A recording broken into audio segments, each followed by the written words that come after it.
Tuesday market closing టైంకు సెన్సెక్స్ 80,351 దగ్గర close అయింది. 391 పాయింట్స్ పాజిటివ్గా.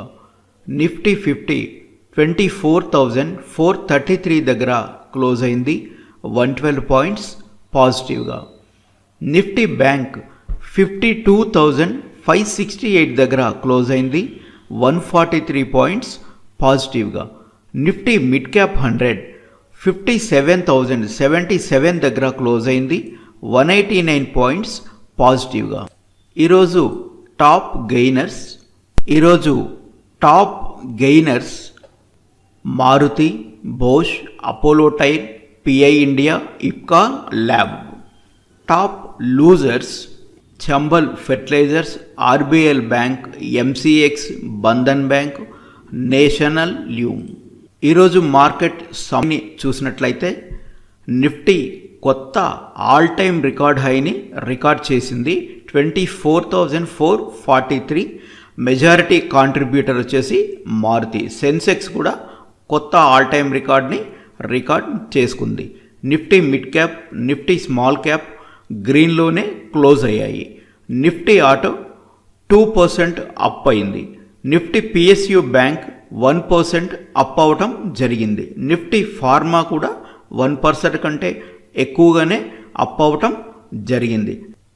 నిఫ్టీ ఫార్మా గురించి మనం లాస్ట్ 3 days నుంచి కూడా డిస్కస్ చేస్తూ వస్తున్నాం. ఫార్మా సెక్టర్ బాగుంటుంది అని చెప్తూ వస్తున్నాం. అలాగే ఈ 3 days నుంచి కూడా నిఫ్టీ ఫార్మా రైజ్ అవుతూనే ఉంది. నిఫ్టీ రియాల్టీ సెకండ్ సెషన్లో కూడా లూజ్ అవటం జరిగింది. ఫోనిక్స్ మిల్స్, సన్టెక్ రియాల్టీ కొంచెం కాంట్రిబ్యూట్ చేశాయి. నిఫ్టీ ఎఫ్ఎంసీజీ కొత్త ఆల్ టైమ్ హై రికార్డ్ చేసుకుంది. ITC, Radico majority contributors. Nifty Bank second సెషన్లో కూడా లూజ్ అవటం జరిగింది. Punjab National Bank, ICICI Bank మాత్రం పాజిటివ్గా క్లోజ్ అయ్యాయి. నిఫ్టీ ఐటీ రెడ్లో క్లోజ్ అయింది. దట్ మీన్స్ నెగిటివ్గానే క్లోజ్ అయింది. Majority draggers are the Coforge and L and T. ఇక నిఫ్టీ చార్ట్ని మనం చూసుకున్నట్లయితే ప్రీవియస్ హైని బ్రేక్ చేసింది. అంటే ప్రీవియస్ ఆల్ టైమ్ హైని బ్రేక్ చేయటం జరిగింది. కొత్త హైని క్రియేట్ చేయటం కూడా జరిగింది 24,443 దగ్గర. నేను ఫ్రైడే వీడియోలో కూడా చెప్పాను, ఈ వీక్ నిఫ్టీ ఎక్స్పైరీ వరకు కూడా 24,600 వరకు కూడా వెళ్తుంది. ఇక 24,600 దాటడం అనేది కొంచెం కష్టం అవ్వచ్చు అని చెప్పడం జరిగింది. అలాగే నిఫ్టీ పెరుగుతూనే వస్తుంది. ఈరోజు నిఫ్టీ పెరగటానికి రీజన్ ఏంటంటే మారుతి సపోర్ట్ అండి. ఈ మారుతి సపోర్ట్ మారుతి ఎందుకు పెరగటం జరిగింది అంటే, ఉత్తరప్రదేశ్ గవర్నమెంట్ వచ్చేసి ట్యాక్సెస్ని, అంటే హైబ్రిడ్ వెహికల్స్ మీద ట్యాక్సెస్ని, రిజిస్ట్రేషన్ ఛార్జెస్ని చాలా తగ్గించడం జరిగిందనమాట. ఈ ఒక్క న్యూస్ తోటి ఆటో సెక్టర్ అంతా కూడా ఈరోజు పాజిటివ్గా ఉండటం జరిగింది. సో దట్ ఈ ఆటో సెక్టర్ ర్యాలీ వలన మనకు నిఫ్టీలో చాలా పెద్ద మూమెంట్ని అబ్జర్వ్ చేయొచ్చు అనమాట. నెక్స్ట్ వచ్చేసి బ్యాంక్ నిఫ్టీ పెద్దగా ఏమీ పెరిగినట్టు ఏమీ లేదండి. చాలా మైనర్ గ్రోత్ని మాత్రమే ఈరోజు రిజిస్టర్ చేసుకోవటం జరిగింది. మనం గమనించినట్లయితే bank Nifty all time high నుంచి పాయింట్స్ ఇంకా దూరంలోనే ఉంది. ఈరోజు 143 పాయింట్స్ మాత్రమే ప్లస్లో క్లోజ్ అవ్వటం జరిగింది. దీనికి మెజారిటీ రీజన్ ఏంటంటే, ఆల్ టైమ్ హై నుంచి 600 పాయింట్స్ డౌన్లో ఉండటానికి కూడా మేజర్ రీజన్ ఏంటంటే హెచ్డిఎఫ్సి బ్యాంక్. సో నిన్న మనం చెప్పుకున్నాం ఏమని అంటే, హెచ్డిఎఫ్సి బ్యాంక్ సపోర్ట్కి వస్తే మళ్ళీ యూటర్న్ తీసుకుంటుంది అని చెప్పుకోవటం జరిగింది.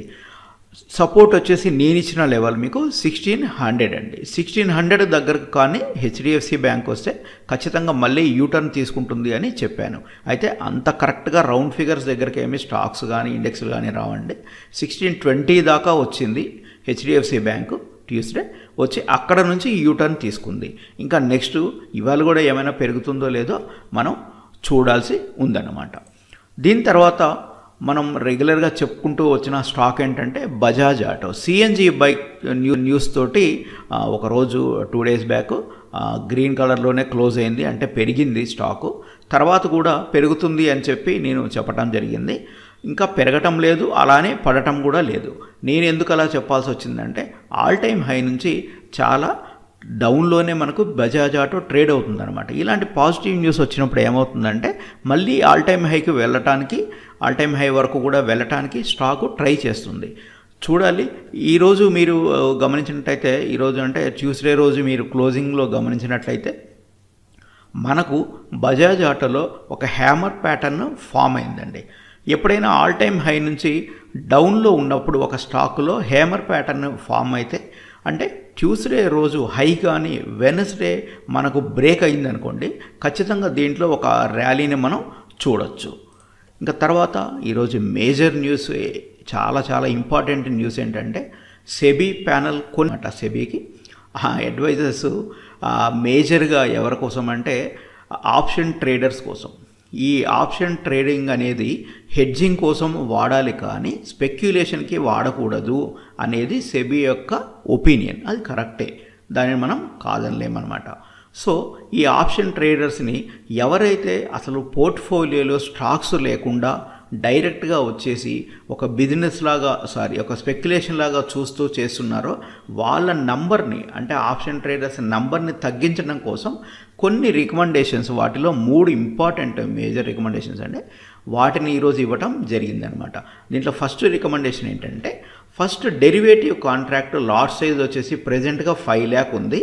సో మీరు ఎప్పుడైనా ఆప్షన్ సెల్లింగ్ చేసినట్లయితే మీకు తెలుస్తుంది, దాదాపు 1 lakh వరకు కూడా మనకు స్పాన్ మార్జిన్ అడుగుతూ ఉంటుందన్నమాట అది. ఓకేనా. సో ఇప్పటి నుంచి ఈ 5 lakh సైజ్ డెరివేటివ్, ఈ 5 lakh size derivative contract size కానీ 20 to 30 lakhs చేయమని ఒక ప్రపోజల్ పెట్టింది. అంత పెరిగిందనుకోండి, ఈ 1 lakh స్పాన్ మార్జిన్ ఎంత అవుతుందో మీరు ఒకసారి గెస్ చేసుకోవచ్చు. ఇంకా తర్వాత సెకండ్ వన్ వచ్చేసరికి ఒక్కొక్క ఎక్స్చేంజ్కి ఒక ఎక్స్పైరీ మాత్రమే ఉండాలి అని ఇంకొక రూల్ పెడుతుందన్నమాట. అంటే ఇప్పుడు డైలీ ఒక ఎక్స్పైరీ ఉంటుంది కదా, ఇంకా అవి ఉండవు అనమాట. ఎన్ఎస్సికి ఒకరోజు, అంటే నిఫ్టీ, బ్యాంక్ నిఫ్టీ కలిపి ఒకరోజు ఎక్స్పైరీ ఉంటే, ఆ బీఎస్సీ ఆప్షన్స్ అన్నిటికీ కలిపి ఒకరోజు ఎక్స్పైరీ ఉండబోతుందన్నమాట. అది వాళ్ళు అడ్వైజ్ ఇచ్చారండి, ఫైనల్ ఏమీ అవ్వలేదు. ఇంకా తర్వాత మనకు ఆప్షన్ చైన్లో స్ట్రైక్ ప్రైసెస్ మనం చూస్తూ ఉన్నాం కదా, ఆ నంబర్ని తగ్గించమని కూడా ఒక సజెషన్ ఒకటి ఇచ్చారనమాట. దానివల్ల మరి వాళ్ళకు వచ్చే యూజ్ ఏంటో, మరి ఆప్షన్ ట్రేడర్స్ ఎందుకు తగ్గుతారో మనకు తెలియదు. వాళ్ళంతటా వాళ్ళే లాట్ సైజెస్ అన్నీ తగ్గించుకుంటూ వచ్చారు. మీకు తెలిసింది 75 ఉన్న నిఫ్టీ ఇచ్చింది వాళ్ళే, బ్యాంక్ నిఫ్టీని కూడా 15 వరకు కూడా తెచ్చింది వాళ్ళే. మరి వాళ్ళంతటా వాళ్ళే లాట్ సైజులన్నీ తగ్గించుకుంటూ వచ్చి ఆ ట్రేడర్స్ అందరినీ కూడా ఆప్షన్స్ అట్రాక్ట్ చేసి మళ్ళీ ఆప్షన్ ట్రేడింగ్ ఎక్కువైపోతుంది, మళ్ళీ దీన్ని తగ్గించాలి అని ఇలాంటి రూల్స్ ఎందుకు పెడుతున్నారో అది వాళ్ళకే తెలియాలన్నమాట. ఇది మేజర్ రూల్. ఒకవేళ ఇది ఇంప్లిమెంట్ అయితే మాత్రం మ్యాక్సిమం మనకు రిటైల్ ఆప్షన్ సెల్లర్స్ అందరూ కూడా మార్కెట్లోంచి వెళ్ళిపోవడమే జరుగుతుంది. డిఐఏ, ఎఫ్ఐఎస్ వాళ్ళ పరిస్థితి ఏం కాదు, ఎందుకంటే వాళ్ళ పోర్ట్ఫోలియోలో స్టాక్స్ ఉంటాయి కాబట్టి వాళ్ళకి మార్జిన్ చాలా తక్కువ రిక్వైర్మెంటే ఉంటుందన్నమాట. మనకు మాత్రం, అంటే ఇప్పుడు మనలాగా రిటైలర్స్ పోర్ట్ఫోలియోలో స్టాక్స్ ఏమీ లేకుండా డైరెక్ట్గా ఆప్షన్ సెల్లింగ్ చేసే వాళ్ళం కంప్లీట్ మార్జిన్ని పే చేయాల్సి ఉంటుంది. అంత అమౌంట్ ఒక్కొక్క లాట్కి ఇన్వెస్ట్మెంట్ చేసి వచ్చే 1,000-1,500 రిస్క్ వచ్చే ప్రాఫిట్ కోసం అంత అమౌంట్ని రిస్క్ చేస్తారని నేను అనుకోవటం లేదు. ఆప్షన్ సెల్లింగ్పై సెబీ ప్యానల్ ఇచ్చినటువంటి మరొక అడ్వైజ్ ఏంటంటే, నియర్ బై ఎక్స్పైరీ కాంట్రాక్ట్స్ కూడా మార్జిన్ని పెంచడం. ఇది కూడా రిటైల్ ఆప్షన్ సెల్లర్స్కు చాలా చాలా ఇన్కన్వీనియన్స్ అనమాట. నెక్స్ట్ ఈరోజు ఇంకొక న్యూస్ కూడా మనకు వచ్చింది. అదేంటంటే సిఎన్జి వెహికల్స్ యూజ్ చేసే వాళ్ళకు ఇది ఒక గుడ్ న్యూస్ అనమాట. అంటే సిఎన్జిపై ఉన్నటువంటి సెంట్రల్ ఎక్సైజ్ డ్యూటీని కొంచెం తగ్గించడం జరుగుతుందంటే 14% నుంచి ఒక 5 to 7% వరకు దాన్ని తగ్గించడం. నెక్స్ట్ వచ్చేసి సిఎన్జి వెహికల్స్ని కొంచెం ప్రమోట్ చేయడం అనమాట. అంటే ఈ పెట్రోల్ డీజిల్ నుంచి కూడా పెట్రోల్ డీజిల్ వాటిని తగ్గించి ఈ సిఎన్జి వెహికల్స్ని పెంచడం కోసం కొంచెం గవర్నమెంట్ ప్రపోజల్ ఒకటి తీసుకురాబోతుంది. సో ఏమవుతుందంటే దీనివల్ల కూడా ఈరోజు మనకు ఆటో సెక్టర్లో ఒక ర్యాలీని మనం చూడటం జరిగిందన్నమాట. నిఫ్టీ ఓపెన్ ఇంట్రెస్ట్ చార్ట్ చూసినట్లయితే సేమ్ నిన్నట్లాగానే ఉందండి. 24,000 దగ్గర లెవెల్లో మనకు ఏం జరుగుతుందంటే పుట్ రైటింగ్స్ ఎక్కువగా జరుగుతున్నాయి. అంటే దాన్ని ఒక మేజర్ సపోర్ట్ లాగా ట్రేడర్స్ ట్రీట్ చేస్తున్నారు.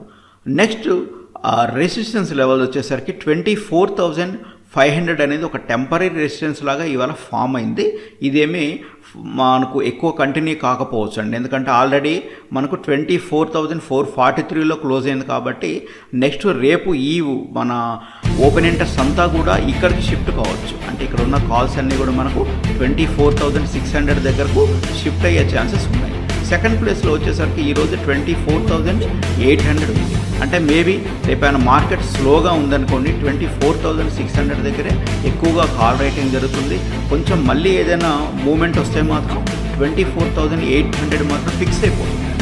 24,800 ఈ వీక్కి ఫిక్స్ అయిపోతుంది. మంత్లీ ఎక్స్పైరీలో చూసుకున్నట్టయితే మనకు ఎక్కువ కాల్ రేటింగ్స్ అన్నీ కూడా 25,000లో రైట్ అవుతున్నాయి. మీరు ఒకసారి ఆ ఓఐ ఆ డేటాను కూడా దీని తర్వాత బ్యాంక్ నిఫ్టీ ఓఐ దగ్గరకు వచ్చేసరికి మనకు బ్యాంక్ నిఫ్టీలో 53,000 దగ్గర ఎక్కువగా మనకు కాల్ రేటింగ్స్ జరుగుతున్నాయి. రేపు ఎక్స్పైరీ మేబీ ఇది షిఫ్ట్ అయ్యే ఛాన్స్ ఇంకా ఏమీ లేకపోవచ్చు. నెక్స్ట్ వచ్చేసి మనకు పుట్ రైటింగ్స్ 52,500 దగ్గర ఎక్కువ పుట్ రైటింగ్స్ జరుగుతున్నాయి అన్నమాట. ఈ 500 పాయింట్స్ మధ్యలోనే రేపు ఎక్స్పైరీ కూడా ఉంటుందని నేను కూడా అనుకుంటున్నాను. నావి కూడా పొజిషన్స్ క్యారీ ఫార్వర్డ్ అవుతున్నాయి. తర్వాత ఎఫ్ఐఐ డిఐఐ డేటా చూసుకున్నట్లయితే ఎఫ్ఐఐస్ ఈరోజు 314 crores బై చేయటం జరిగింది.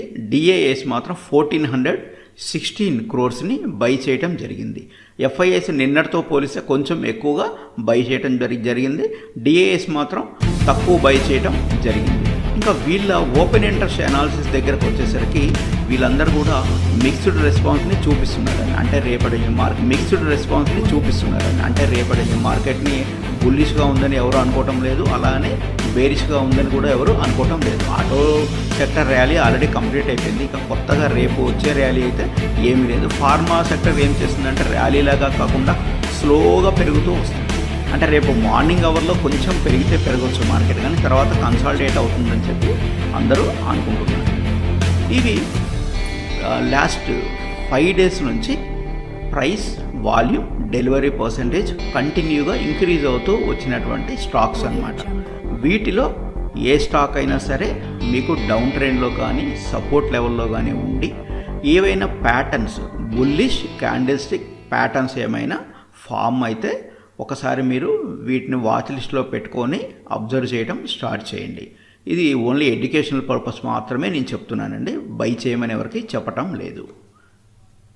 గ్లోబల్ ఇండెక్స్ చూసుకున్నట్లయితే S&P 500, నాస్డాక్ తప్ప రిమైనింగ్ అన్నీ కూడా స్లైట్లీ నెగిటివ్గానే మూవ్ అవుతున్నాయి. ఒక S&P 500, నాస్డాక్ మాత్రం ఎక్కువ మూవ్ అవుతుందని చెప్పలేము, మనం ఫ్లాట్గా మూవ్ అవుతున్నాయి. తర్వాత గిఫ్ట్ నిఫ్టీని బేస్ చేసుకుంటే స్లైట్గా ఈరోజు నిఫ్టీ మన నిఫ్టీ 50 గ్యాప్ డౌన్లో ఓపెన్ అయ్యేటువంటి ఛాన్సెస్ ఉన్నాయి. అదర్వైజ్ ఫ్లాట్గా అయినా ఓపెన్ అయ్యేటువంటి ఛాన్సెస్ ఉన్నాయి.